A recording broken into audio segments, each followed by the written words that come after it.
लिखो। मध्य प्रदेश, राजस्थान और छत्तीसगढ़ के साथ तेलंगाना के चुनाव परिणाम एक बड़ी हद तक चौंकाने वाले रहे, तो केवल इसलिए नहीं, परिणाम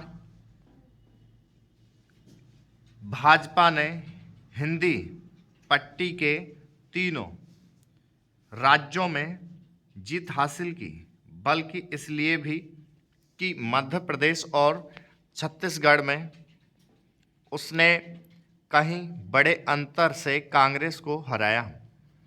राजस्थान में रिवाज कायम रहने यानी हर 5 वर्ष में सत्ता बदलने के आसार थे और अंततः ऐसा ही हुआ। लेकिन जिस मध्य प्रदेश में कांटे का मुकाबला बताया जा रहा था, वहां कांग्रेस को करारी हार मिली। इसी तरह जिस छत्तीसगढ़ को लेकर यह माहौल बनाया गया था कि कांग्रेस आसानी से वापसी करने में सफल रहेगी, वहाँ भी भाजपा उस पर भारी पड़ी। मध्य प्रदेश के साथ छत्तीसगढ़ में इतने बड़े अंतर से जीत की अपेक्षा शायद कई भाजपा नेता भी नहीं कर रहे होंगे।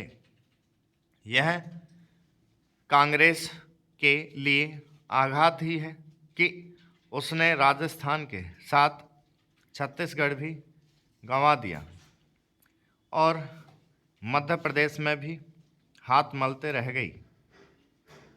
निसंदेह तेलंगाना की जीत ने उसे सांत्वना प्रदान करने का काम किया है, लेकिन उसका यह भरोसा तो अवश्य ही डिगा होगा कि आगामी लोकसभा चुनाव में वह अपने सहयोगी दलों के साथ भाजपा को तगड़ी टक्कर दे सकती है।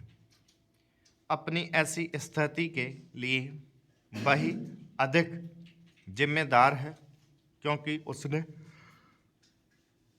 विधानसभा चुनाव वाले राज्यों में सहयोगी दलों को कोई भाव नहीं दिया और राहुल गांधी अपना यह बेसुरा राग अल्पाते रहे कि भाजपा तो केवल अंबानी अडानी के लिए काम करती है।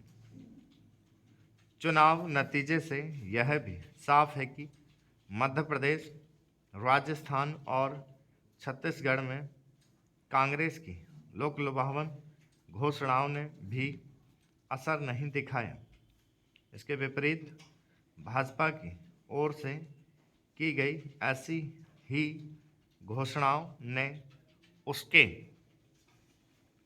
पक्ष में माहौल बनाने का काम किया। ऐसा इसलिए हो सका क्योंकि प्रधानमंत्री लोगों में यह भरोसा जगाने में सफल रहे कि वह जो कुछ कहते हैं उसे पूरा भी करते हैं। प्रधानमंत्री पर मतदाताओं ने अधिक भरोसा जताया तो इस कारण भी कि वे इससे भली तरह परिचित थे कि जन कल्याण और विकास की तमाम योजनाओं को सफलतापूर्वक लागू करने में मोदी सरकार का कोई सानी नहीं। इसमें संदेह नहीं कि प्रधानमंत्री के प्रति जनता के भरोसे ने भाजपा का काम कहीं अधिक आसान कर दिया।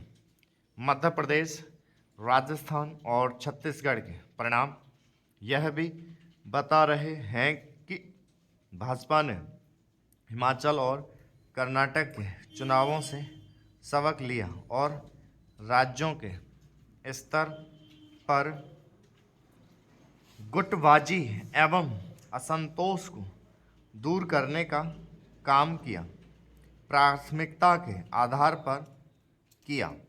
इसके अलावा उसने सांसदों और केंद्रीय मंत्रियों को चुनाव मैदान में उतारकर जो नई पहल की। स्टॉप।